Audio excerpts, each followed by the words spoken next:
The New Line logo usually is set against a blue background, and there's a logo song that comes with it. And that's what we had in the beginning of the movie. And Jay Viniski, our post supervisor, came up with the idea of changing it so that the song can be a little bit distracting to this movie because it's sort of uplifting, and we wanted to start our movie right away with sort of a darker tone.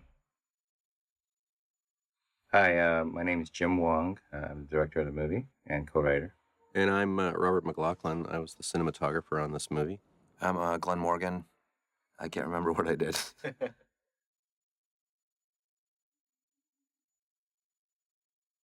Well, here we are at the title sequence, and this was created by Picture Mill. We thought of this title sequence when Mark Freeborn gave me a book about. He's a production designer. He's a production designer about carnivals, and they had really great time-lapse photos of rides that look really unique and dreamlike. So we thought we'd try to do the same thing for this. We let our longtime operator, Mike Wrench, go out and shoot a bunch of these images while we were working at the amusement park. Just showed him the pictures and told him to shoot some images that he thought would be interesting. And then later, Dean Friss, his focus puller, went out and got some really marvelous images that really work well with these titles. I think they're great titles.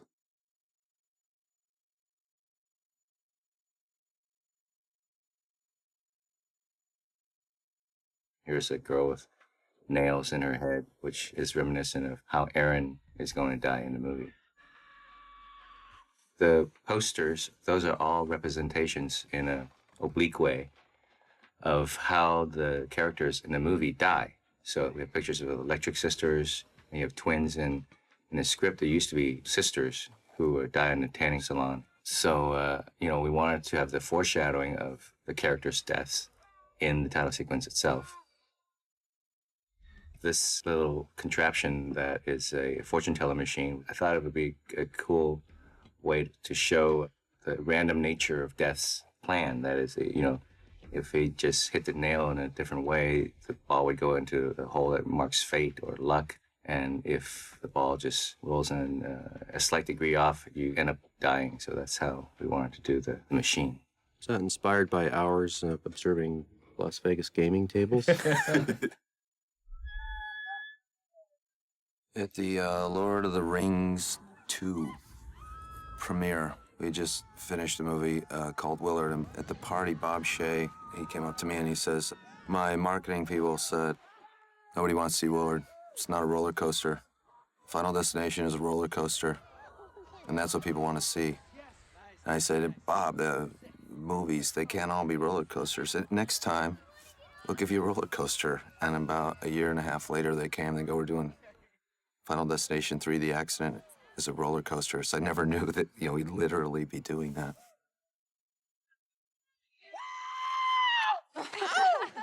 We found this, the only amusement park in North America, apparently, that would allow us to shoot a roller coaster because the nature of the movie Gives it a bad name. Yeah, most people don't want their park to be associated with a coaster that crashes.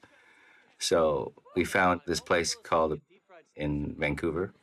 This was the only park that would allow us to shoot in a roller coaster. So, the roller coaster we wanted to have in the movie is this huge, 250-foot high metal structure. The one that we found here, the highest point was only 80 feet. So there's an inherent challenge of how to make this roller coaster that we found look like this enormous thing that's going to give our characters the chilling death that they're about to have. And all this stuff, I think we shot this in March. When we first scouted this location in the park, about 6 weeks before, it was just covered with snow. And this is supposed to be, graduation. Maybe there's a lot. See, there's her breath, and it was pretty cold. Yeah. And, there's nothing sadder than an amusement park that's kind of closed down because it just looks really cheesy and So dismal. we had to actually bring in some rides to fill it up, to give it some life, because some of the rides were down for the winter. They weren't going to open for several months, so we had to bring in some of our own rides and have them quickly make their rides workable. Oh. Now, that right there, that'll sell some yearbooks. All right, so I'm a total whore. Go, go, go. Oh my God, Ashley, you're winning. You're totally winning. Oh. Okay, come on, come on, come on. Am I winning? Look around, I don't want to play. You're totally winning.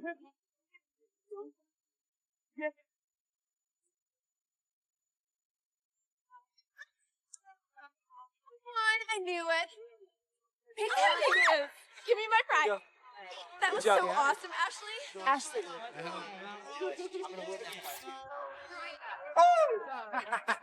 How you doing, my brother? You have to come by. Oh, you like that? Yeah. You know you like it. Give it up. Give it up. Yeah.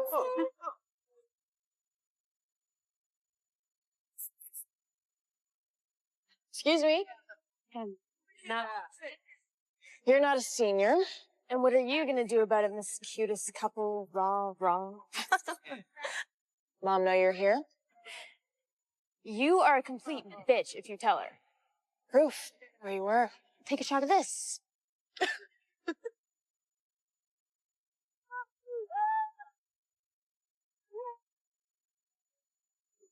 Legal guys gave us grief about that because the strongman game has various political figures. There was Howard Dean and Condoleezza Rice and George Bush. And we tried to evenly make fun of everybody, and they just freaked out. They would not let us use Arnold Schwarzenegger, and we go, no, he's the governor, and they go, no, he's a Terminator. No, he's a governor. And then finally, I think they read the script the day before we shot it and said, oh yeah, you can do that. So if you look very closely, the bell that is knocked off the post, the image is actually a caricature of the governor of California. Real devil CG roller coaster. This devil, we actually constructed this at the amusement park. It's like 40 feet high. It's styrofoam. With styrofoam, and it's very impressive when you looked at it. But the first time we looked at it, you see the devil has his legs spread open. And Mark Freeborn, the production designer, had added styrofoam genitalia to the devil. And we thought, oh my God, we can't have that in this movie. Well, I think it was still there. We just cut the light off of it. Right. It was covered by the loincloth, too, a little bit. But it was really funny when we first saw it. Those railings in the background over Jesse's head. The second unit we're shooting there, Devil, the low-angle one that's coming up. And we needed to move those railings, and so he's like, they get out the drills and they start pulling that stuff out. And I'm like, well, I'm not going to be some above-the-line scumbag. Come on, fellas, I'll help you. And I start pulling on that railing to get it out, and the guy wasn't looking at it. It drove so hard into my ribs. And immediately I thought, oh, this is what it's like to have a broken rib. Oh, I'm in pain. I'm never going to recover. And like for a month, I couldn't sleep at night. That's why we never touch That's why I don't get out of my chair anymore. That's right. It's not our job to touch it. I fired that guy immediately. He'll never work here. Yay! I learned that lesson a long time ago. In this shot, you see the character Frankie Cheek shooting videotape, and throughout this whole sequence, he's actually shooting videotape that you'll see later if you look at the DVD version of the movie. There are parts of his tape that you'll see when he shot it during this sequence.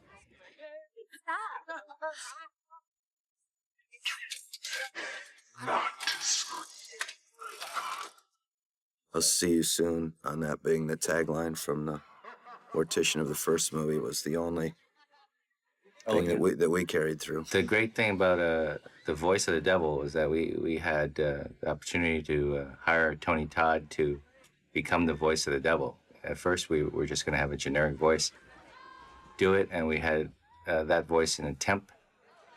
And actually, Jay Viniski, our post supervisor, suggested him. We got Tony in 2 days before we finished mixing. We got him into the studio to do the voice, and his voice really makes a huge difference. He's also the voice of the conductor at the end of the movie on the subway line. Now, all this stuff, pre-boarding the roller coaster, she's looking, she's the devil, all those omens, and it's been interesting after the first movie that, we had POVs of when they get on the plane, there's some chipped paint on the door, how many people will come up and say, I look to make sure that the plane is painted too. So Jim and I went to Magic Mountain and just kind of sat around. God, we would never ride anything, we just watched everybody. And I went to Vegas and rode that one outside New York with my daughter, and she's like, Dad, why are you going on this roller coaster? I said, let's look for creepy stuff that could happen. So she really took to that. And she's like, what if this didn't close? What if this didn't lock? Then we would fly out. She's really freaking me out. And I'm like, shut up. Shut up and get on a ride with you. Well, I have to say that Glenn doesn't like roller coasters that much. So in Magic Mountain, the only ride we rode on was the Colossus, I believe, which is completely different than this ride. So there's no bearing from Magic Mountain to this, in case Lego's listening. No, please. I'm sorry, I don't want to be hassled. I can't sit in the front. I cannot see the tracks. I'm sick. Okay. Take it easy. Well, Carrie will sit in the back with you, right, babe? Why me? Because we're girls? Fuck that. I'm going to Berkeley and I will... There's a lot of arguing about how they got on the roller coaster because some guys at New Line were insisting that it was just the same exact car. Jim and I were trying to say, no, it's the roller coaster, it's going to crash. And the notes were, no, it has to be the same specific car. So for my money, there's a lot of, Well, there's a lot of... little clunky moving around here because the back of the car opens up. But we're ahead of ourselves. Rob, you should talk. This is a set that Mark Freeborn built. Yeah, Mark made this fantastic set. I think the people who ran the real roller coaster wanted to buy the devil, and they're going to want this thing too, but it's in a dumpster now. It's a really fantastic set. And as usual, with any of Mark's sets, and I've been lucky enough to work with him a lot of time, you kind of can't wait to see what he's got for you. And of course, he always uses every square inch of the stage. And That shot there off the back, that's the stage. This is just off trees. But how do you go about lighting something that big? I mean, I know you plug in the lights, but what was your plan? well, or some guys come at night and do it. I think what was so impressive about it was just the amount of sheer hardware to actually have a rolling roller coaster. I mean, they wouldn't give us real roller coaster cars to use, so these ones all had to be vacuum formed and built from scratch for our purposes. And they smelled, they kind of smelled bad. Oh, that fiberglass smell. All the kids were getting sick. Guess who's back? We needed Wendy and Kevin to sit in the back, but we want a space in between where Kevin and Wendy are sitting before them, and we want a space after them, because the person who sits right before them happens to be Julie and her friend, Perry. But we didn't want them to recognize them until the moment we want them to realize it was her sister who sat in front of them. So how do we achieve that when people basically fill out the rides? Richard Brenner said we should have some little kids who the audience thinks is going to die, but they get kicked off. So you feel like you save some innocent lives from the beginning. So with that note, along with the complication of the seating plan, came up with the ideas of these kids who snuck through the line and get kicked out right before the ride goes, so that we can have the empty spaces before and after our lead characters. They had to weld this track together. It took a long time, and then build the set around it. And out the back of where the car comes in actually goes right outside the doors of the stage. And, they were worried that if the cable broke, it was going to come shooting off the other end and end up in the production offices that were across the street. Nothing that cool ever happened. No. It was all safety first. This coaster that the kids are riding on now actually went, I think it was 140 feet. So when you see it pulling out, all this is real in the sense that it actually moves that far. And then we only transition to the CGI coaster and the real coaster when we're outside. We have these cutaways that Glenn and Mike shot to help us with the transition. Coming up here, this is still on the stage. I think without them, the whole thing falls apart. I think you did brilliant work, of course. Yeah, okay. Well, here's the stage still, and then we hit the cutaway. Now we're on in inserts, just so we can transition to this, which is at the real roller coaster. But on the right-hand side is that CGI extension. I mean, it's fine park and all that. This is the smallest, slowest roller coaster I've ever seen in my life. I could run faster than the real roller coaster. Yeah, but when you look at this sequence, you'll see that This is extended. this is extended from the real roller coaster. Mind you, after they'd ridden it 18 times in one night, it was plenty long enough for some of those kids.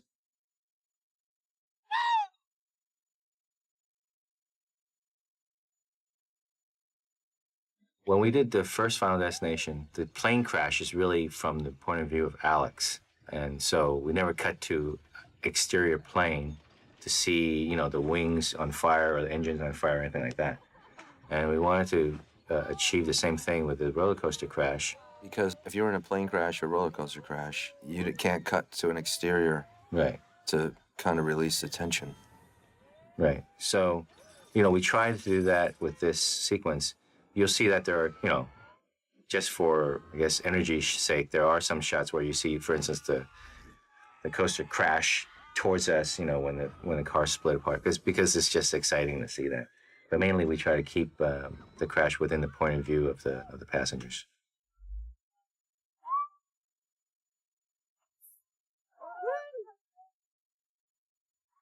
As you watch this sequence, even the backgrounds that, you know, you would expect to be real, a lot of them are actually all fake. They've had to have the roller coaster enlarged. Right. And that shot, when we just went across the structure to a roller coaster, does not exist in real life. It's all fake.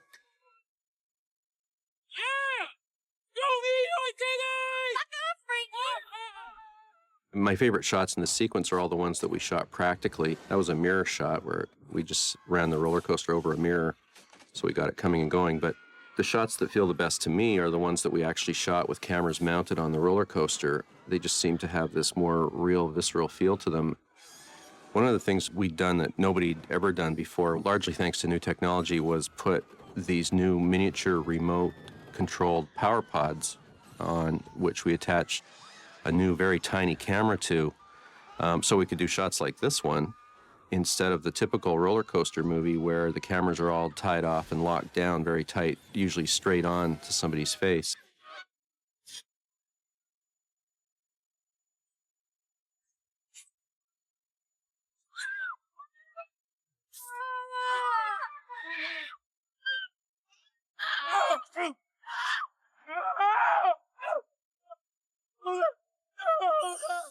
So it's like the camera mount on a thing, and then you gotta go back to a gimbal where you fly Texas Battle on wires and green screen. This sequence is really created, much of it in the computer, and Ariel Shaw, visual effects supervisor, did an incredible job marrying live action with CGI work. Really incredible job. Yeah, because when we were out there at 3 in the morning, I really stand in the middle of that roller coaster looking up going, there's no way.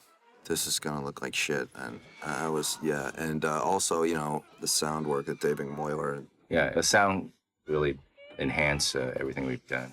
I think even the better shots we did practically, Ariel went in and touched up and made even better, too. It's a hallmark of really good visual effects, which, you know, you've got here, which is nobody is going to know just how much he did do. Take off! Don't let go! I can't!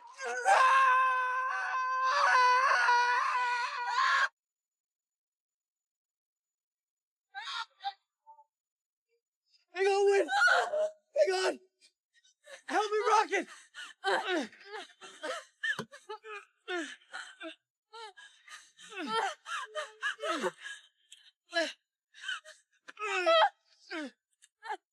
Lowe's got it! Come on. When we first started this sequence, this shot coming up does not exist with the pipe sticking out. And when we previewed the movie, I realized that the audience had no idea what happened to Kevin, how he got his body cut halfway. So we added that shot very late in the game just to let the audience have a little foreshadow of what's about to happen before it happened. Yo, what? You can't read? The editor on this movie is Chris Willingham, who Jim and I first worked with on 21 Jump Street, and then A bunch of TV stuff. a bunch of shit. Millennium. Millennium, Spacebound and Beyond, and he and Jim Koblenz, who had cut the first one and a couple of our other movies, we kind of had a deal that we were going to sort of switch off between pilots and movies, and we sort of lost touch with Chris. And he went on, he cut X-Files, and he won the Emmy for editing 24, 2 out of 3 years, and his wife is a wonderful editor, too. And I saw him at a Steve Cannell company reunion, He said, I still want to do a movie.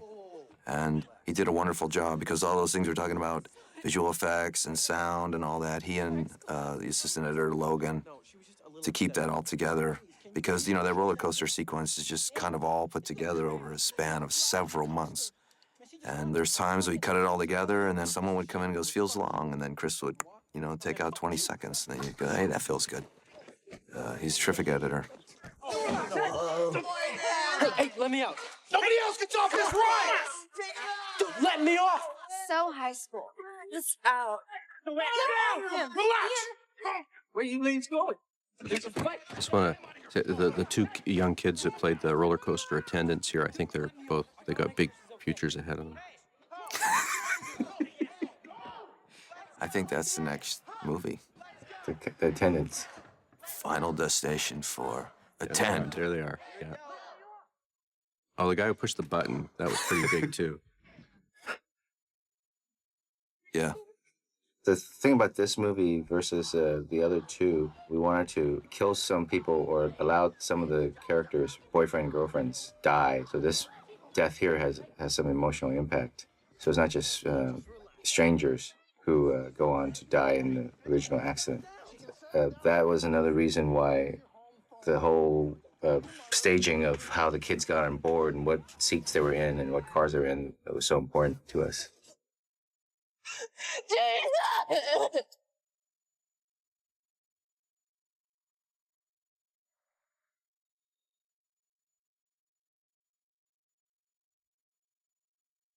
This next sequence is all the first day of shooting. I think we were scheduled to start with the roller coaster stuff, but it was so cold and rainy that we moved to this, which caused problems we can talk about. But we kept moving the exteriors of filming the roller coasters deeper and deeper. And we had to be done by, remember, weren't they going to open in April or something? Oh, yeah, and they were doing maintenance on the cars and all that stuff. So this is inside at the school, but it was the outside cost us some. Yeah, when we first came to this location, the very first day of shooting, this is the only location where it's actually supposed to be raining. And of course, as luck would have it, the very first day of shooting, it was beautiful, bright blue sky, no rain whatsoever. And the weather forecast was for rain. That's why we switched in the first place. So there was an inauspicious start. There's a helmet on the table here. And I told the prop guy, I'm like, I want that helmet. So they gave me the helmet, and what they did, they just passed the helmet around to the crew so that they could get writing on it and everything. But on the helmet, it says, like, you should have wore this helmet. And I'm glad you're dead and everything.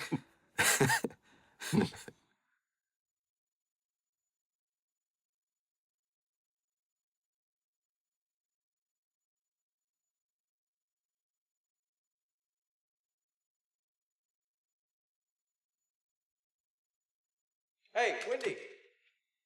Hey. Win. Hey. Hey, Win. Sometimes what you see here is created rain with rain towers, and sometimes it was actual rain. So, But with everything that you do, with all the roller coaster sequence and all the visual effects in this movie, when we had a first test screening, the audience zeroed in and said, how cheap CGI rain.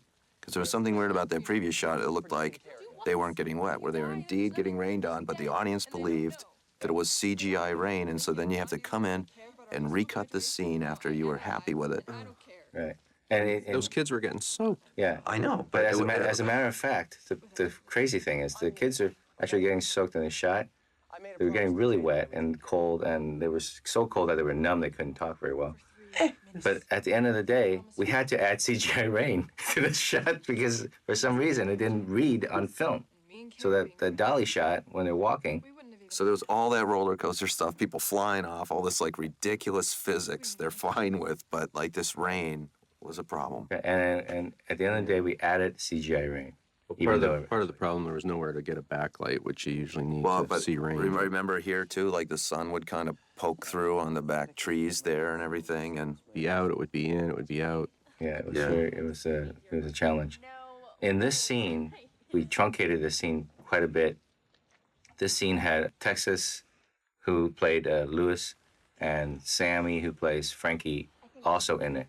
But whether it's the first day of shooting or my staging or whatever, it just didn't work at all. And I was really concerned. And Glenn came in, So we're ready for and graduation today? edited this with Chris and cut out all the bad parts, and now we have this, which I think works pretty well. But as you notice, the other two characters who are in this scene are left out. Here's my cell. I already have your number. That was so nice of us.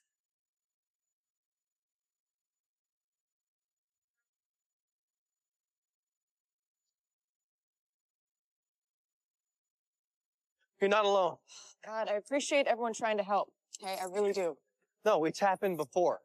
Okay, I went online looking for an explanation. Mary Winstead is the most talented, wonderful, on time. Looking for an explanation. We love her so much, we would just like High school French class. put her without question in the next movie. But she can't drive a car. Well, she can drive a car, but she cannot drive a car and say a line at the same time. So in this scene, when we're shooting it, He freaked you know, out. as she's supposed to drive off after she tells Kevin to fuck off, every time either the wipers would come on or the car wouldn't go. It was just crazy. So There was a couple lurches. yeah, just lurching, and so you'll see that we had to cut away to a wide shot where actually a stunt double is driving the car away. They died in the order they would have if they'd stayed on the plane. Unless someone intervened. Now, now Kevin's given the rundown on what happened on the first movie. And Stunt double right there. Death's rules and Death's plan, all that stuff was driving us crazy and just kind of took up too much time. And we had hoped that, between the other two movies, everybody kind of got it. So that's really in there so the characters can sort of Understand for themselves. But we try to do our best to get rid of, Yeah, a lot of the rules. yeah.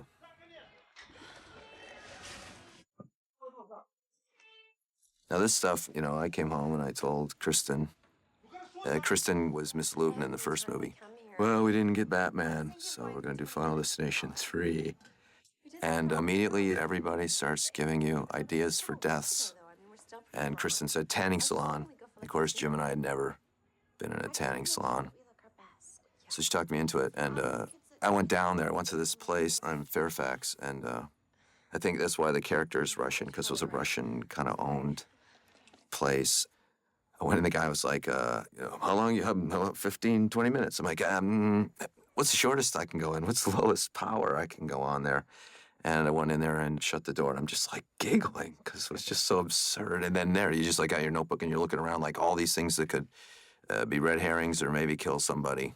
Then I just got in the booth, in the tanning booth, and it's really claustrophobic and really Are parts. you naked? I'm naked? I bet you were fully clothed. I was naked, man, and I was parts of me were burning. I really never wanted, and I'm just like laughing my head off. I'm like, the guy's gonna come throw me out because he knows he's gonna think I'm up to something like, disgusting. Like ruining his business by making this movie. Well, I didn't want to tell him, hey, I'm writing Final Destination 3 because they're never gonna cooperate with you. They know that you're out to.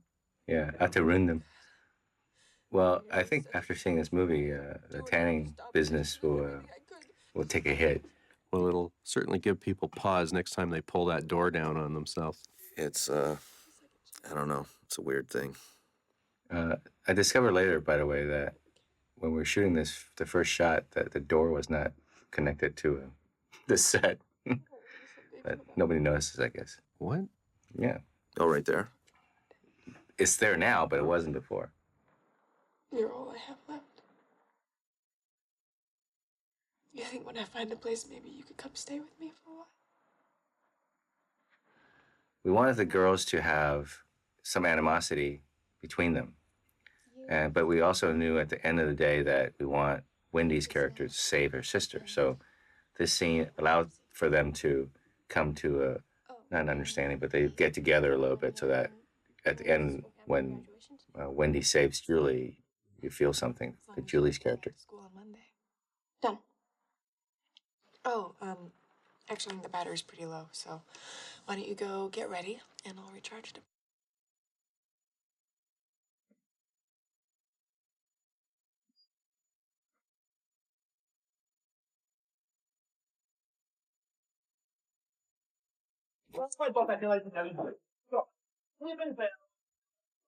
In a hurry. Originally, these were like twin, Yeah, twin sisters. but good luck finding that.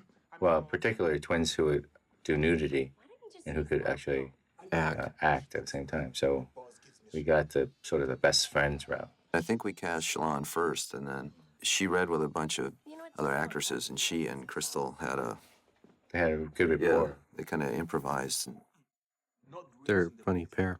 Okay? Good.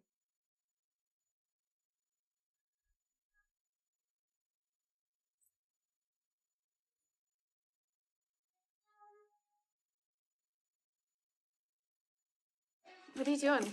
Nobody's walking in here and seeing me naked. Они нравятся, подавай в суд. Не волнуйся, там разберут. Там милости сидят. Да, и передать ему ухажеру тоже, знаешь, подтвердил.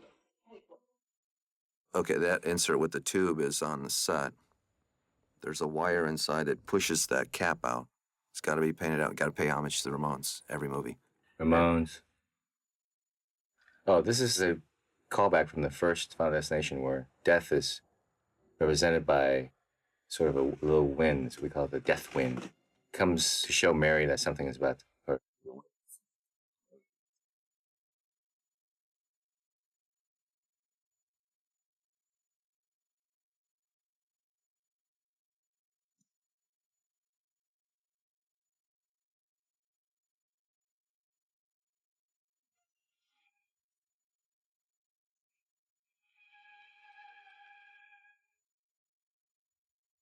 Rob, what are those? Aren't the lights, obviously, in a tanning bed? How do Oh, you do? yeah, we tested all kinds of tubes to see which ones would sort of give us the creepiest purple sort of glow, because what your eye thinks a real light does is different than what it looks like on film. And we ended up finding these tubes that are used for aquarium tanks that just gave them a really great, rich, deep, ultraviolet, purpley glow. And You know what I like in the it's kind of theater? weird, but it's hard to. I was projecting in a theater when those lights come on, like the whole auditorium goes purple.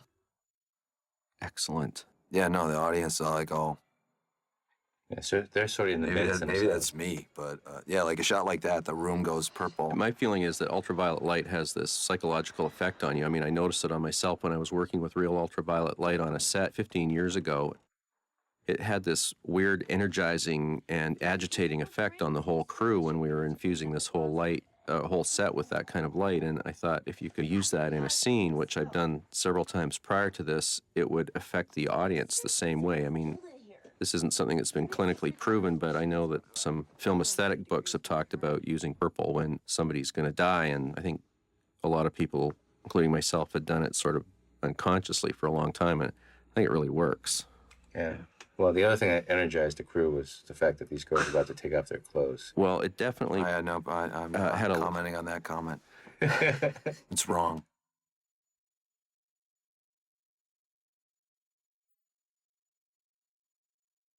Shit, I forgot my iPod. Sucks, bitch. They got CDs.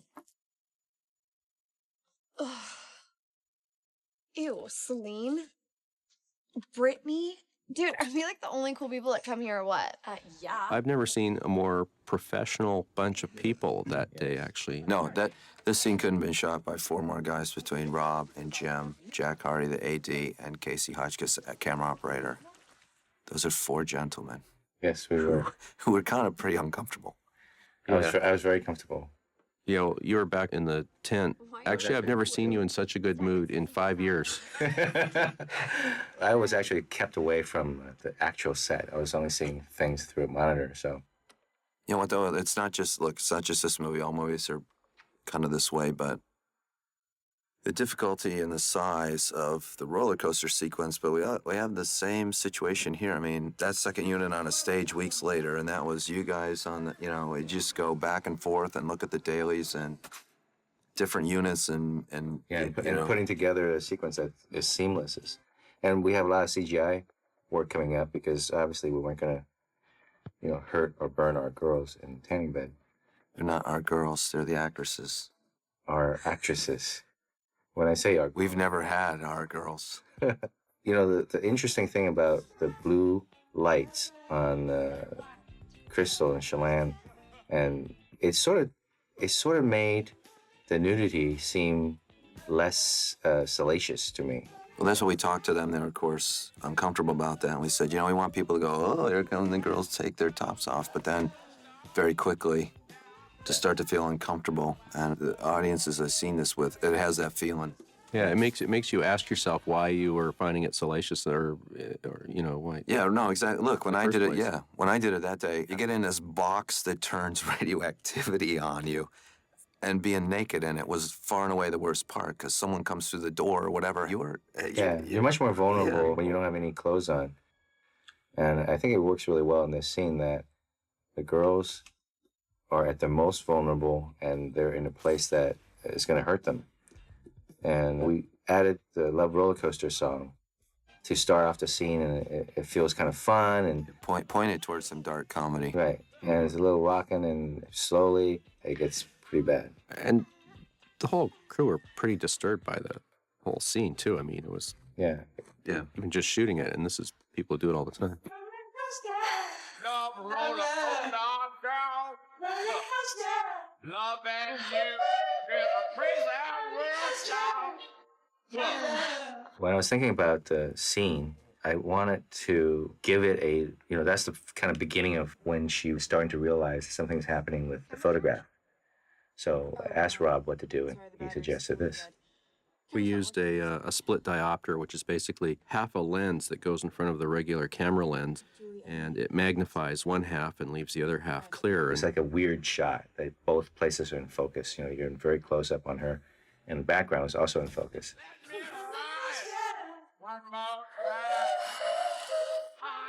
You're watching this, you bought the DVD. I hope you like the movie, but it's fun to watch. It's hell to write and hell to shoot. It's actually boring. And, when you're up in the garage writing these scenes, you know that there's a day coming where you're going to be sitting there filming a cup leaking water. It's really kind of hard and boring, and you got to keep track of things. But when you put it all together, it works. Well, there's pretty so many pieces. I mean, this and the first one, I mean, in reading them, I found it exhausting because all I could think was how much work was ahead. Because it was just a massive amount. There were no easy days where you like banged off 8 pages of 2 people talking or anything like that. Yeah, because this stuff with the boards is about 2 or 3 weeks after you guys were in there, and then you're like, what was she doing? Like, where was she? Where was her hand? Why am I here? Thanks again for the During the tanning bed sequence here, sound did a lot of great things with sort of sizzling and cracking of glass that made this sequence work much more disturbingly than it did even just visually. Right here, for instance, her fingers in the sound sounds like she's hitting the fan, and it's beautiful. Yeah. That's all the CGI cracks on the glass. We didn't do that.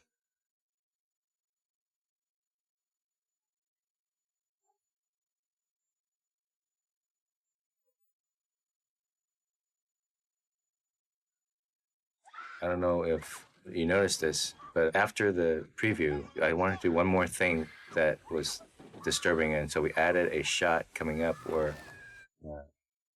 Ashley's skin rips off right there from the glass, and it's pretty crazy looking when we see it in theater. Save the picture, man.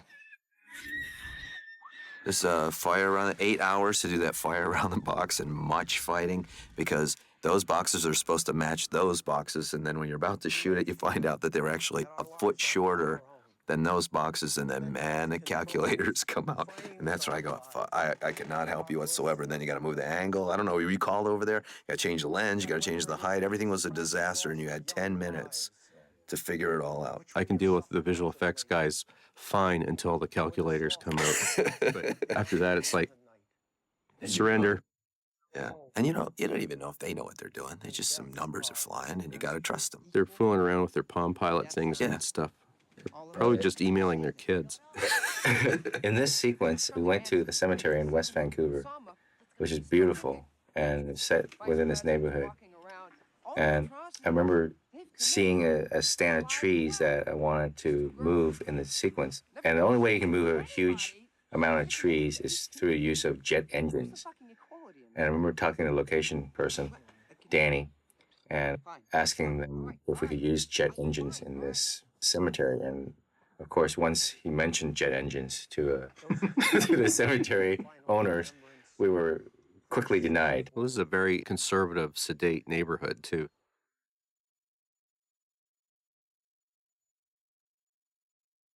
Hi, Sophia. You know, we haven't talked about the cast too much. Sam Easton, we wrote this part, and guys came in, auditioned. All these guys came in. None of them were, well, okay, it just didn't work, and we were going to go back to rewrite the character and everything. And Sam came in, and he had all his own stuff. He's a stand-up comedian, and we said, this is the guy. Yeah.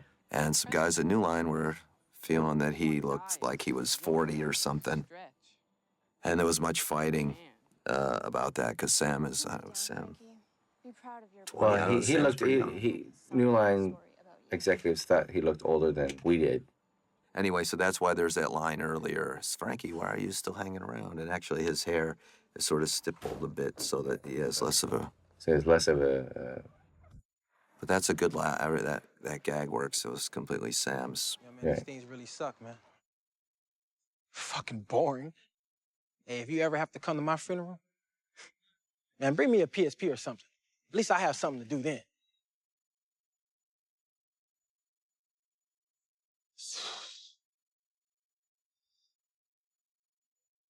Hello? I'm with Jay.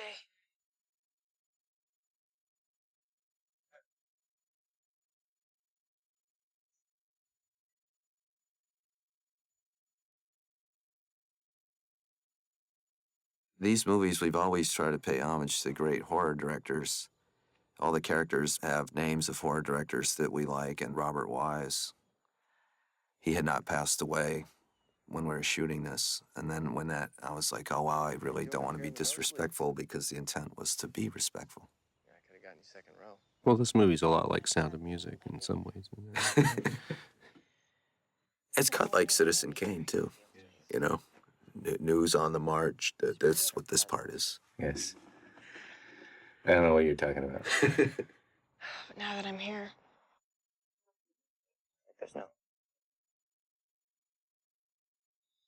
there. Yeah, I haven't felt Carrie's spirit either. I tried. Feel hard. I thought maybe he's been with me since. This is one of the scenes that we auditioned our actors. This is one of the sides. So seeing the scene come to life from the audition room was pretty interesting in that I think Mary, who plays Wendy, I felt that fear since the moment he said it. you know, does a really great job here because you could easily overplay this, you know, with Shitty dialogue. easily overplay the shitty dialogue. But no, the thing is, you know, she has the perfect amount of fear and emotion. And this shot right here coming up, the stand of trees behind her is completely created in a computer because we couldn't. Forget the emotion. Check out this CGI tree shot. Yeah, we couldn't bring in the jet engines, therefore, here are CGI trees. Calculators were out on that shot.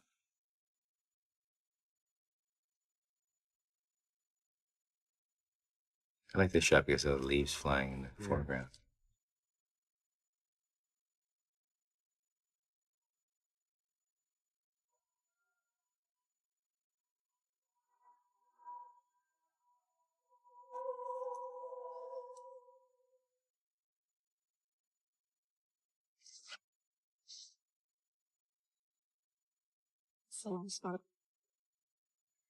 When she broke out the pictures, you know, we wanted to show the audience, like, oh, hey, there's things out there that we've all heard about, like this one. And there was the Who album cover, Who Are You? Keith Moon is sitting on a chair that says not to be taken away. And then a couple weeks after that album came out, he had passed away.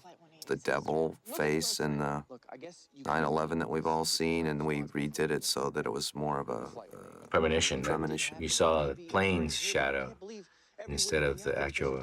We're trying to tap into that urban legend that photographs can have hints or premonitions of what's going on, and we all have our digital cameras. Our phone takes pictures. We're playing with the idea that if there's a force out there, it was that, you know, the interesting thing about the force out there is that death. This is a good photographer. Well, is it death kind of giving you clues as to how he's going to kill you, or is there another opposing force who's giving you the clues so you can survive? Shit.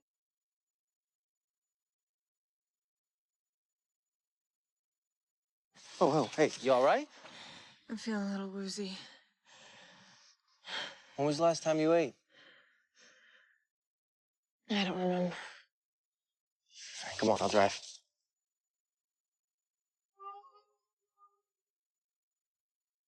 Okay, those kids on Flight 180 died in accidents in the order they would have died if they'd have stayed on the plane.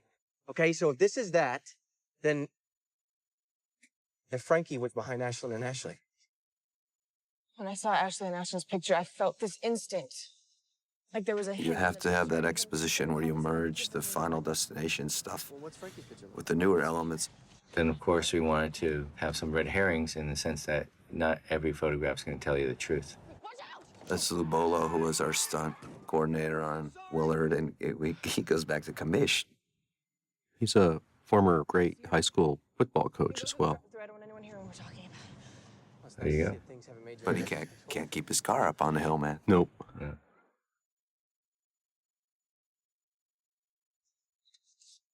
This was an auto store? Yeah, it was like an auto leasing office that Mark made into a fast food drive-thru. And he said, oh, this is how I'm going to do it. And I don't think any of us understood what the hell he was talking about. Or maybe it's not that literal, right? Could there be anything in these prizes? Or what, like he's gonna get crushed by a giant SpongeBob? By the way, the truck that just passed in the background, which will play into the scene, this right there in the background, that truck is in Final Destination 2, another little homage to And in the SUV behind, for X-Files fans, the driver of that car is Lord Kimboat. That was I was most excited I've been on this movie. Tony was Lord Kimboat. Right there. Oh my God. Roki, be thou not afraid. Yeah. What do you want?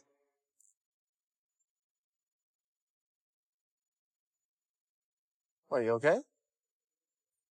The song coming up is my brother and I would go to my grandmother's house. My uncle lived there, and he was into the Letterman.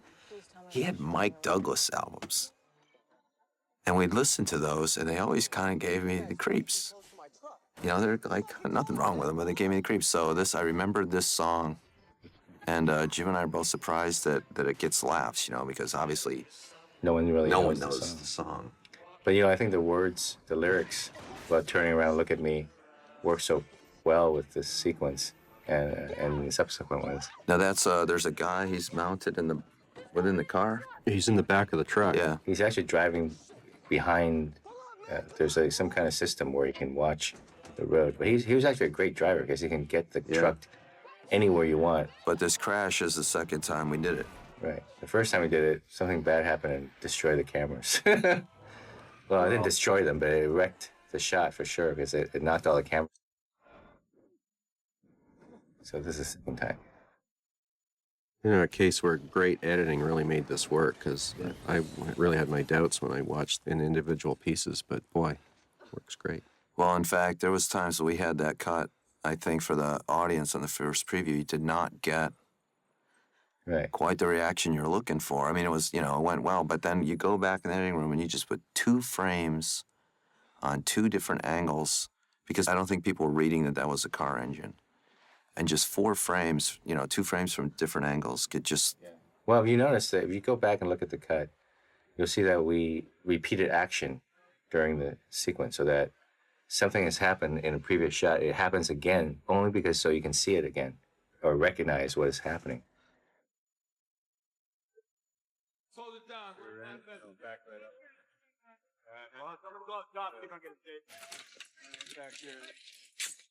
We're all done here. You need a ride? We can walk to my house and then I'll give you a ride to yours. Thanks, we'll be okay. Coming up here, she says, where'd you read that, Miss Brooks? Honor class, and that was the teacher where Jim and I... Yeah, that's where we met, at actually, El in high school. Valley High School. We both had Mrs. Brooks honors English class, but his brother Pete is the only person that's ever picked it up because he had the same class before us. Easy. Okay, easy. That day was kind of down when when the camera broke. catapult thing sort of thing didn't work. There was 2 times when I thought in the shoot that the day went really bad. This was one of them, when the catapult knocked down the cameras. And both days I was wearing my Las Vegas Krispy Kreme shirt. Ouch. Don't malign either of them. I'm not maligning either. I'm just saying I'm just telling you, this is a coincidence, maybe, but from the second time on, I never wore that shirt again to the shoot. So Man, I'd set it on fire. it was bad. It was a bad juju. Okay, that's Lewis after Frank. Then Ian and Aaron. There's a couple kids behind him, but I can't make him out because this guy's arm's in the way. Can you? All right, you know what? We'll ask Lewis, Ian, and Aaron if they remember. Okay? Are there any more pictures from the roller coaster?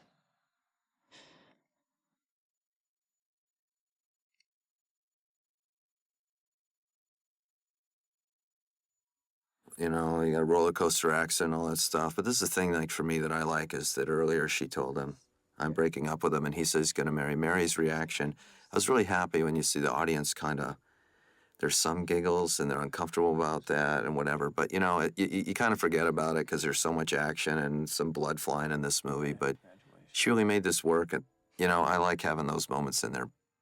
She did a great job. Yeah. Did that make a bit of sense? Yeah, a little bit.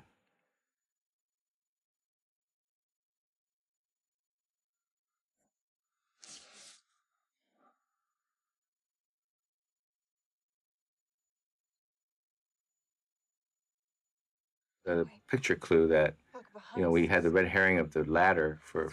But it's tough because, you know, you got 3 or 4 of them. You want people to get the bear in frame. You got that. You got the metal thing. So it's not like you can come up with just one clue to. Right. You have to have red herrings within the picture so that we can have something to play with. Okay, he's got that hammer. So when we shot the still photo, we had to later on add a bunch of stuff to it, like the bear and the sultan thing, just so that we can add more clues to the photographs. That's it. That's the clue. We have to tell him. Show him these pictures. Wouldn't you want to know? With these pictures of us in there? Yeah, of course. No, I don't want to see mine. No. What about willful ignorance? Well, I'm full of shit, all right? I mean, I never thought I could see my own death before it happened, Wendy. No, you know what? We can tell Lewis, but seriously, if there's any way to beat this thing, I gotta stay focused. And if I look at that picture, all I'm gonna do is obsess. So, you know what? No, I don't want to see it. Well, Ryan did a good job in this scene because he had a lot of exposition kind of thing going on. He had to be emotive when he saw Carrie's picture. And then he has this big change where he's afraid because he realizes he can see his own death before he dies. And then he has to do this little comedic moment right here. So, I mean, the scene had different kind of changes for him, which I think he did a good job with. But that's kind of interesting. Well, I mean, I don't know if it's interesting, but on a sequel, I mean, your creative choices are just like, well, the first time, Devin didn't want to believe it, and Allie was talking him into it, you know, so now this time we should do this. Yeah, we had to try to do something different so it doesn't feel like exactly the same, Now, same movie. also when he said, you're going to do Final Destination 3, I said, Raider fan has to go. Of course, the NFL wouldn't allow us to actually say the words that would make you believe that, you know, the NFL had anything to do with this movie. So when you hear Lewis's dialogue here, you note that we never actually say. But, you know, it's fun, rivalry. Right. So I took Texas to Charger Oakland Raider game, right when Texas and USC was going to go in the Rose Bowl, and he wore all of his Texas Longhorn stuff. And both Raider and Charger fans berated him through the whole game. I'd be like, take your hat off, dude. What is wrong, dog? But he had the last laugh. That's denial.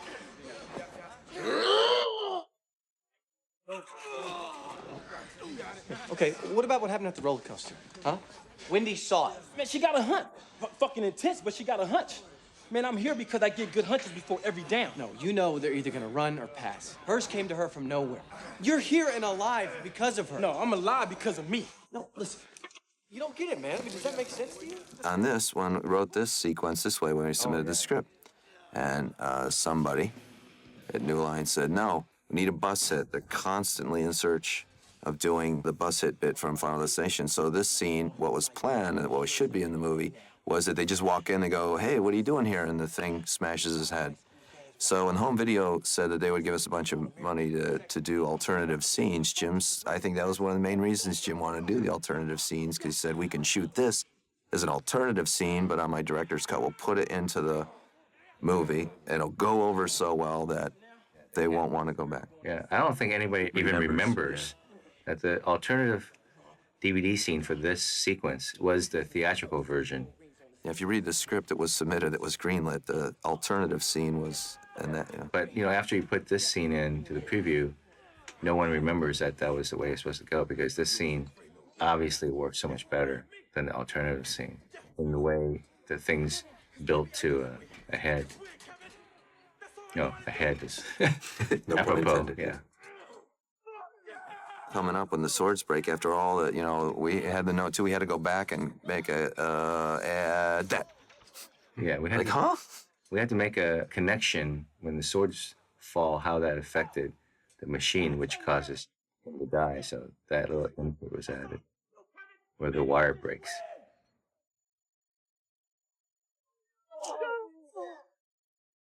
The reaction at the test screening was so loud and long and people were laughing that you totally missed half of this. Half the scene was over before people quieted down to listen, so we added more film to it. Also, there was a mess up that side.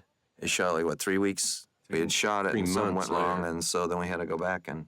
Mary's side here, or Wendy's side of the movie, is shot 3 months after this side, which is Kevin's side. They're in completely different places. And seasons. Yeah. And it was pretty amazing that it cut together, because it was completely different times, and their performances are really right, too. So everybody did a good job of matching that. It's tough to do that to an actor when they're happy with a scene, and then you tell them, hey, we got to go back and do it again, because I think they've kind of let it go, to focus on their next scene. And you go, hey, you got to go back and find that emotional place you were, and they get, it's... Yeah, and they did a really good job. Yeah.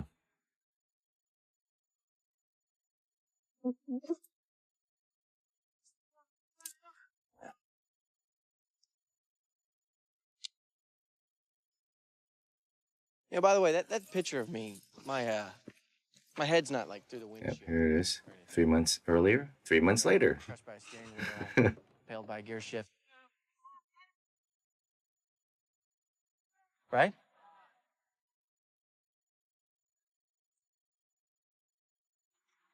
The only time I've really had a problem where you've gone back and done something like that is where the actress has been on a diet or has been at craft service too much, and they're like 20 pounds more or less than they were 3 months earlier. But these two actors were such pros that didn't happen. Yeah, it was just the producers that got fat. I know.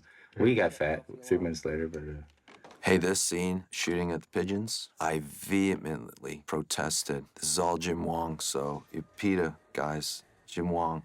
1313 Mockingbird Lane, Studio City, California. I actually read on websites of places that there were supervisors that had their employees do this because pigeons set off the alarm. But the fact is, we did not harm any pigeons. The pigeon that is on the ground was already dead. Never harmed a rat, and it didn't prevent me from getting letters, so. Well, in any case, no pigeons were harmed. In fact, they were fed really well on a set. I believe they were very Maybe happy. too well. That was my favorite day, is that I had to shoot the pigeons, and the lady comes in with the whistle, and it sets the pigeon on the beam, and you go, okay, 15 minutes, and all the pigeon just has to fly off to the left, and the lady has whistle, whoo, whoo, whoo, whoo, whoo, whoo. Becomes 45 minutes. I'm like, can we shoot this so we can go home? And the AD, Johnny Mac, said, we're gonna move on and do this other thing. I'm like, how come? What happened to the pigeon? And he just like pointed with his radio up to the roof. The hero pigeon had flown up into the rafters, and he never came down. He escaped. Film hell. You saw what happened to Wendy, right? What's happened to the others? I mean, you just saw the... So this is a real place. Yeah, it's a home improvement store. They were very gracious and let's shoot here. They sell donuts in that store. Yeah, it's a They're good combo. It's a really good combo. Donuts and hammers. But when you watch this scene, you realize, of course, that there was a wealth of material here that anything could kill you in the home improvement store. I mean, there's so many possibilities. When I was doing research for this, I spent at a home improvement store near my house.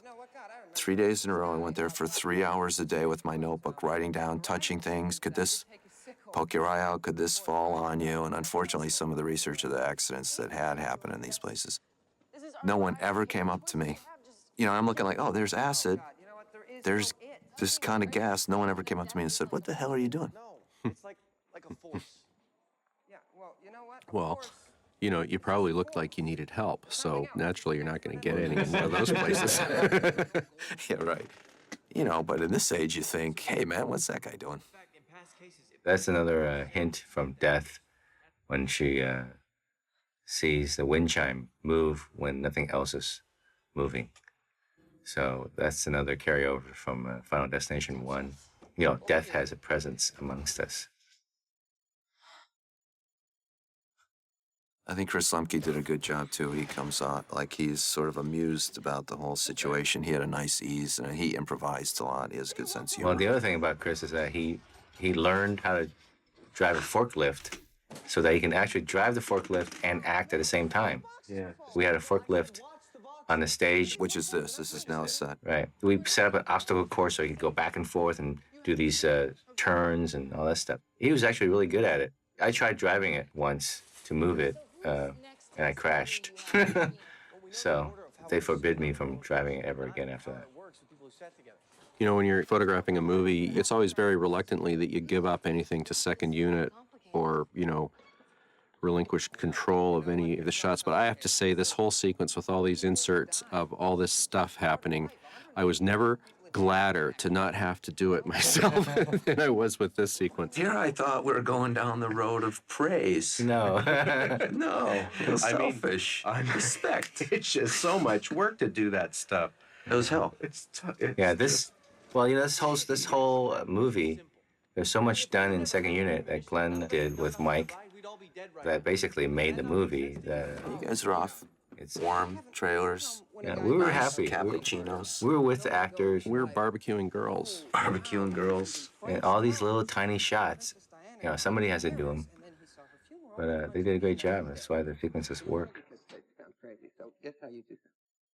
I think I'm just being set up as the chump for the next one. Finish getting those orders so we can get out of here. Okay.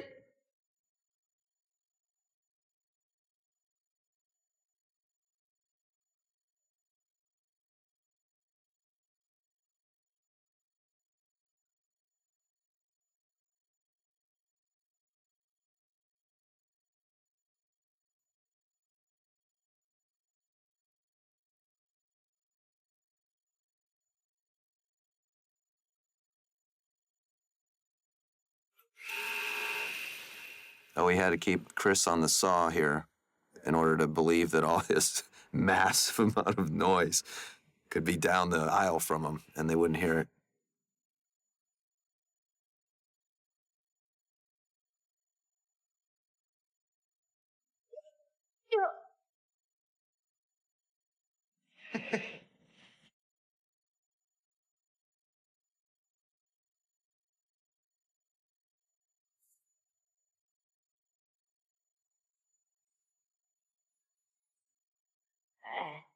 Sick.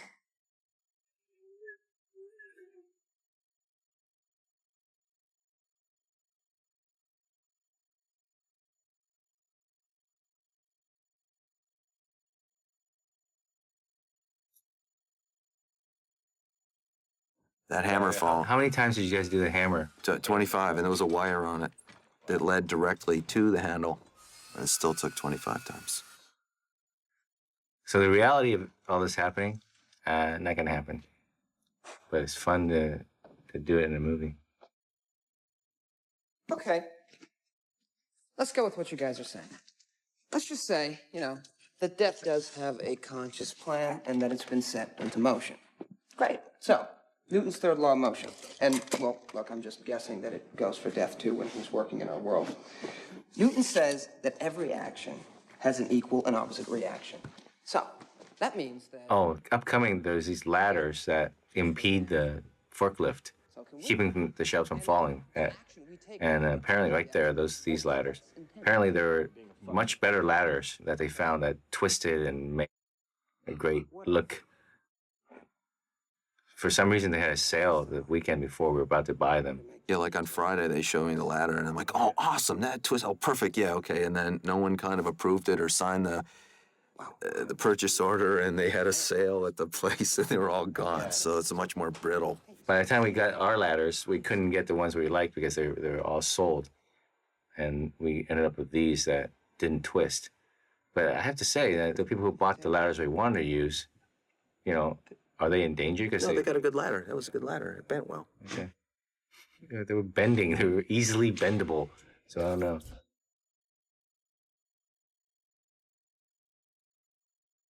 There. Yeah, see, that broke. Those are all, well, some are real, and then you had a whole carton full of foam core. Some of these sheets are foam core. And some are real, you know. Hard to talk about this. That shot there's 9 hours. You had to wait 9 hours setting up that shot. There's a dummy head. We had Toby that did the effects. It looked like pretty great, but there was something weird about the dummy, and then Ariel took that eye. Right, and he mapped the eye onto the dummy head so that it had movement, which just made it work perfectly.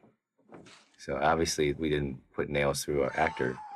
Nor the pigeons. Nor the pigeons. No animal was harmed. In fact, they were loved on the film of D3. You get more letters about putting nails through the pigeons than putting nails through an actor. Always. This shot, though we cut it up, we shot it as a oneer, and our Steadicam operator did an incredible job, but we had to cut some dialogue out. That's why we cut into it. Yeah, the whole right around in here, he said something goes, I've got to go work at the Tricentennial, and then there was nothing he could do to keep him from sounding like a creep. Right, because it sounded like he was just, you know, dismissing Mary's fears. So we cut it out, which made it... Yeah, it wasn't Ryan's fault. It was our fault for not kind of recognizing it. We took a shortcut and hoped that no one would ever catch it, and they did. But there was opportunity to just cut the scene at that point. But we felt that they were both so good here, and the moment where he goes, we don't even like each other. Right. Well, the other funny thing was, I remember we were coming up to this scene, and my first AD, Jack Hardy, asked me how many extras we needed, and they had budgeted for 5. As you can see, this scene literally walks through the whole entire block of this police station, so we needed, you know, maybe 10 times more, at least 7 times more, so we got 7 times more. The day before, we got all these extras to come in because they had only budgeted for 5 people. Can you imagine the scene with just 5 people walking You around? had 5 people walking past 4 different times. Well, anyways. No, I'll just be freaking out every Yeah, they had a really good moment here Hoping you're where, okay. you know, Why? you can tell that they really liked each other, but it wasn't a romantic thing. That they cared about each other. Yeah, without having to get bogged down into romance. You know, will they end up together? They're friends.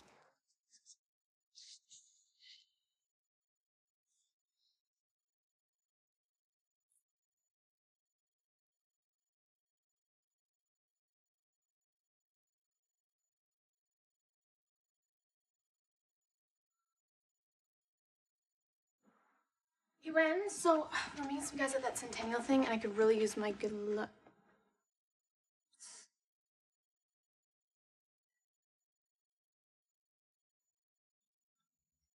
At one point, for the ending, we had Julie take the camera as well because the camera was the ultimate ending for the movie, that the camera came back to life. Yeah, she threw it on the ground and stomped on it.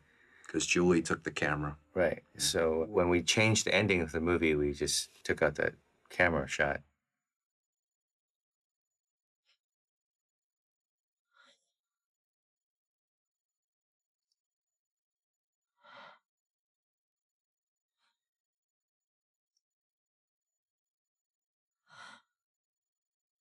So this is on the set. And then she's going to go look out the window. It's like you go for half a day all the way to some house so you can get that POV. Right there. Half a day. Well worth it. Yeah. I think coming up here is other times you have the opportunity where people quite aren't either you messed up or they're not following. And so because they're on the phone, you can add other lines to try to clarify without having to shoot things. What, your sister? No. No, she would have said something by now. The person sitting behind Ian and Aaron was wearing the exact same charm bracelet our grandmother gave her. Amber or Perry were probably with her, so they're next.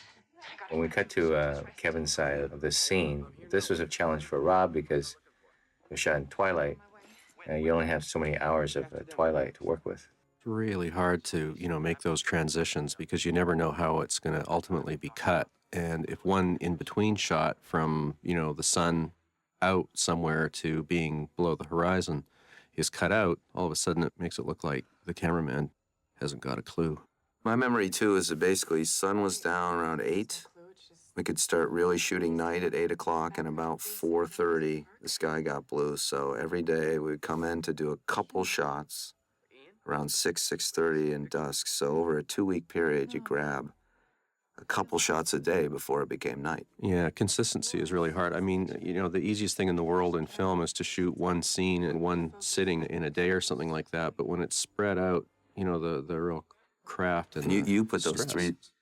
You put those 3 lights across the... Yeah, we had to take a generator over there or borrow somebody's power and put a couple of little lights across the lake just to help sell the fact that it was evening, and just a few little things like that you can do to help that transition from dusk to night.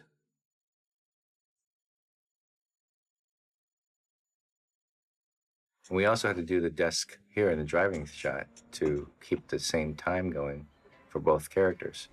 So that was a challenge too, because it meant that these driving shots had to be done in a space of 45 minutes. And then we had to go in like a week later to match that too.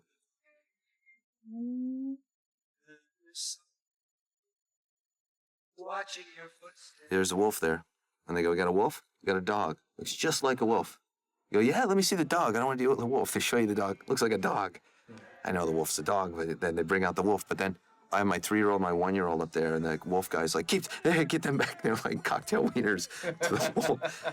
And don't they have that stuff about menstruation? Like women, if you're menstruating, like can't go near the wolf? Is that an urban legend? I thought that was on the sheet. There's all kinds of like things about shooting a wolf, and I'm like, why is a wolf in this movie? You know why? There was supposed to be a deer. In the script, there was a deer that bounded across the highway. I don't know, man. I was ready to make it just like a gnarly pedestrian. Yeah. It was hard to shoot. But the fact is, when the animal trainer said a deer is almost impossible to train, there's no training a deer. I have a wolf, though. So that's how we ended up with a... She parks. I hate when people park that way. Yeah, she's not a very good parker. Yeah, so she takes up 2 spots. I had to leave a note on her car. As we've noted before, Mary is a great actress, but does not drive as well as possible. Well, she's better than some of the actors that you get, who come from New York or something, and you get them in a car and they look at you and they say, "You got any of those cars that only have 2 pedals?" This wasn't that bad. Didn't really rain, but I hated that. I think probably I should have gone to the doctor, like a throat infection for 3 weeks. I couldn't swallow at night. It got cold, and one night the bugs came out. Hey, guys, I'm sorry, but Here it comes. I see the sequence I put on my coat. Here it comes. Yeah, I'm going to complain. I don't know. We had a problem here and with trying to sell that, and Johnny Mac's second AD at lunch, he goes, "Here's how we do it." The guy puts a stick there and it falls over. There you go. It was a genius move. Desperation. Well, he put his mind to it. This was kind of just eating. Well, this sequence, it took forever to shoot because there's so much happening. Oh, yeah, and then there was a guy, prop guy, Brian. He made this shot, 30 feet blind on take 2. He was behind the banner, rolled it, hit that stick on second take.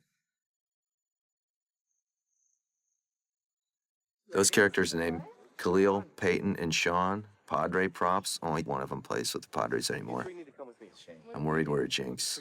Yeah, we should never have done it. Yeah. Come up to me. Julie. Hey, whoa. But this was a challenge to shoot. There's so many people they had to deal with. We had an animal. We have fireworks. Which, Rob, how did you simulate the fireworks? We created these light fixtures out of 10,000 watt bulbs, and we put them all on dimmers and made these things out of garbage can lids and a piece of plastic in case it rained so the bulbs wouldn't explode. And then sort of faded them up and down. From off camera, it would look as much as possible like a firework exploding and then having the slow decay of the light fading down. And then we added some lightning machines for the smaller fireworks, and it all ended up working quite well, but it definitely had us scratching our heads in pre-production.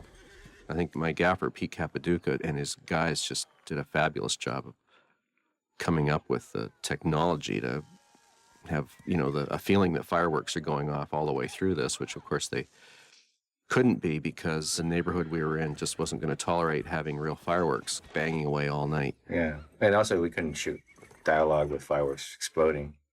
So, when you watch a sequence, it looks like fireworks going off all the time. Sometimes in the background, we added CGI fireworks just to keep it alive. But we only had I believe only one night of actual fireworks that we could actually shoot with the actors. So we plan our shots in that particular night. Every shot that we have with actors in it and fireworks, we shot those in that night. Julie, look out! Now that thing going around Amanda's neck is a CGI rope. That's like a styrofoam stick. Sometimes it's pulled by a ATV. Yeah, sometimes it's a sometimes it's a grip. But she actually did get pulled on the ground. Yeah, and she was black and blue afterwards. So it's quite a challenge. You guys shot that shot, so the rope was underneath the wires. And we're like, how'd the rope get underneath the wires? And then the guy that had the horse said, what if we do this? I can get the horse to jump over this. And then the horse didn't want to do it. Just that little stuff with the horse right there. You haven't noticed. I mean, anybody made a Western? I don't know how they do it. Horse is not. Anytime you have an animal in a movie, you should quit. Well, there's no telling what the animal will do. I mean, it'll take you forever just to get the horse to do the right thing. So. You have to tell me who's sitting next to you on the roller coaster. Who? She's next. This was also a difficult shot because obviously we didn't put a pole through. It's a retractable pole. Yeah. But there was a wire on her to lower her down onto this retractable pole when we did it. And it was all kinds of stuff's happening. It's all hard. It's all hard. That 5 seconds of film you see took, a couple of days to do. Yeah, the thing going in the hose, that's a reverse mag. So you're really starting with it in the hose, and then you pull it out, and then you just start the flame. And you guys have Ryan and Mary come in, and the stunt guy shoots the thing. You got the horse, and it just, boom, done. Goes like that. Thanks for that, McKinley. Shut up, McKinley. We have to get out of here now. Oh, what's the deal? Ian McKinley, he causes my death. In my picture, I was wearing the McKinley Grand Night shirt. He's the clue. There's a first aid tent. This should be security. And here's one of the few shots that we actually had real fireworks with our actors. That was a bit too. He hit the balloons. They were going to be over, and the static electricity was going to set off the panel, and then we cut all that out. I like the idea where you can have darkness and bright flashes. And, how do you do that in a big setting without looking crazy? Like, did the power go off or something? So we thought fireworks was a good way to approximate that.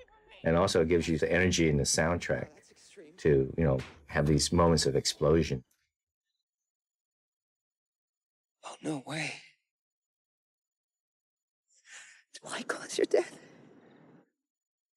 The thing we wanted to do when we started writing Final Destination 3 was to change it up. We wanted one of the characters to be the reason why one of the other characters died. So this is the attempt at that.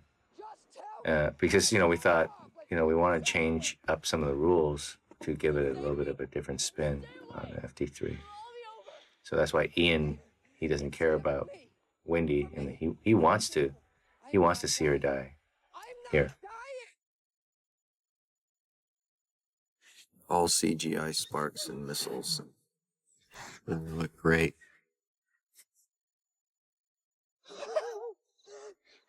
Upcoming here, Richard Brenner at the studio. When we first shot this gag, the basket crushes Ian completely. so that you can't see him at all. He's just underneath that thing.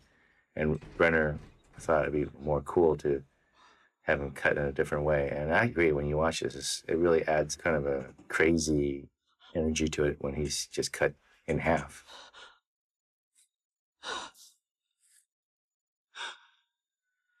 This is the new, different ending than what happened in the script.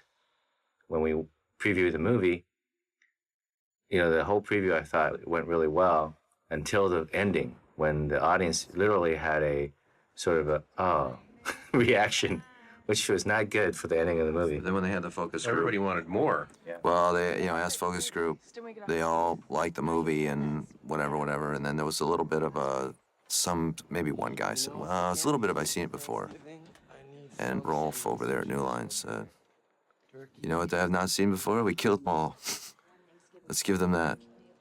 And, you know, usually you do these additional endings or new endings so that everybody lives and everything's happy. So it was kind of odd to... But the thing is about this, the complaints about Final Destination, the franchise, really was that the biggest thing always happened in the beginning of the movie. That is, you know, the plane crash, the roller coaster crash, the freeway.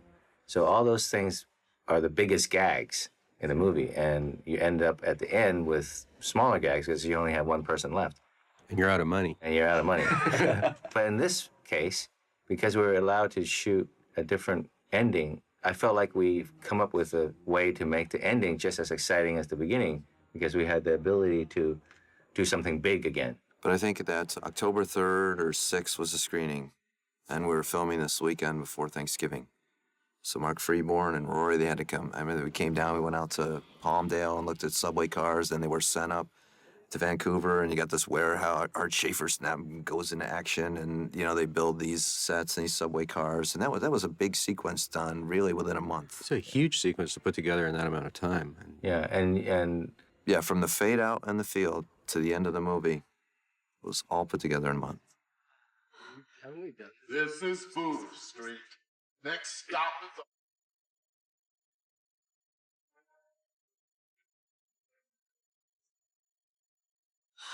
Wendy, next stop after this. Let's just walk. It's freezing out. Yeah, but the air will feel good. I could use some air. there's also miniatures that were shot. Every shot of a subway moving, it doesn't exist. I mean, in real life, it only exists in a miniature. 8-foot-long model propelled by a bungee cord. Right. So there's this real life stuff. And of course, we pay homage to Willard here. No, with, we don't. With Ben. Okay. Hey, you know what, real quick, what the actor that played her friend? Oh, yeah. It's Dylan, right. When he came in audition for the guy with the guitar. And he says, well, you know, I drove down from Kamloops or someplace like that. And he says, like, it took 5 hours. He had jerry-rigged one headlight was out. He jerry-rigged the battery. So he's driving down the freeway, and he goes to move around a slow vehicle. And then there's another semi coming at him. He swirls across as he's skidding across the road about to get hit. He's like, this is like the movie. And we're like, oh, wow, you know, the guy almost died coming to do this movie, and he auditions. He can't sing or play the guitar one bit. So we cast him for another role instead of the singer. But he had a lot of guts to actually come to audition without having any musical ability. After almost being killed. and driving over 2 snowy mountain passes to get there. Yeah, right. I was feeling like I did. No, it's over.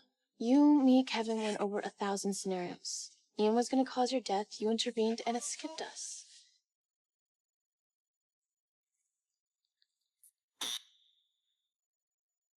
Look, I'm not worried. I ran into Kevin at home. He's not worried. And if I were you, until something happens to me, and then Kevin, you've got nothing to worry about. You're right. All this train stuff in the background where it's moving is done by rear projection. And Rob had figured that out just days before we were about to shoot, I think.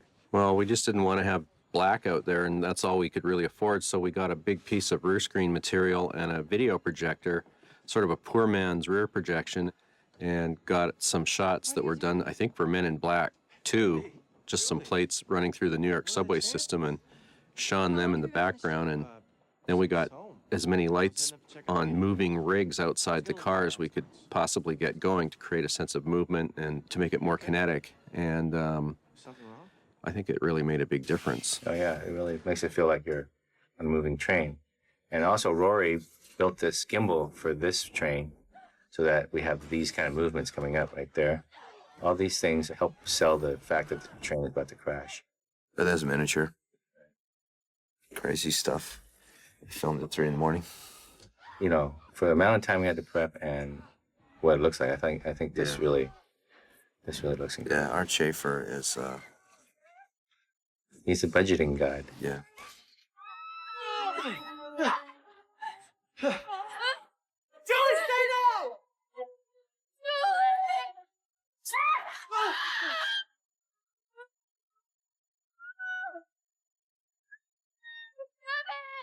A lot of these deaths, whoa, it's pretty gnarly, which I think, you know, helps the movie in bookending these two action-packed sequences.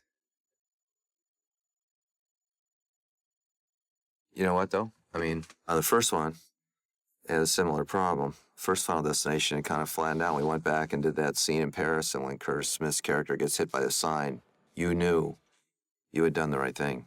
With the timing of this movie coming out and everything, yeah, we never tested this ending, so you don't know. I think that's kind of weird. Well, the fact is, we're talking here now before the movie is opened, so we don't know if, you know, what we're saying is to a complete bomb that nobody's going to watch, or it's a success that, you know, people love. So we don't know how it's going to do in the theaters. So if you hear us being optimistic and thinking this is working out really great, just give us that fantasy right now, I guess. It doesn't matter what happens when it comes out or not. I'm saying, you know, you go through all this marketing thing and they dictate or, you know, have so much input. Now the movie's coming out without this ending being seen by anybody, being seen or ever, you know, tested. And I don't need that from a marketing standpoint, but would like to put it in front of an audience. Yeah. And the reason that we would, you know, did or agreed or came up with this is because in front of an audience, the other ending didn't work. Went flat. Yeah. So hopefully, you know, I think it works. Hopefully you're not at home laughing at us. Yeah. I think it works, and we'll see what happens.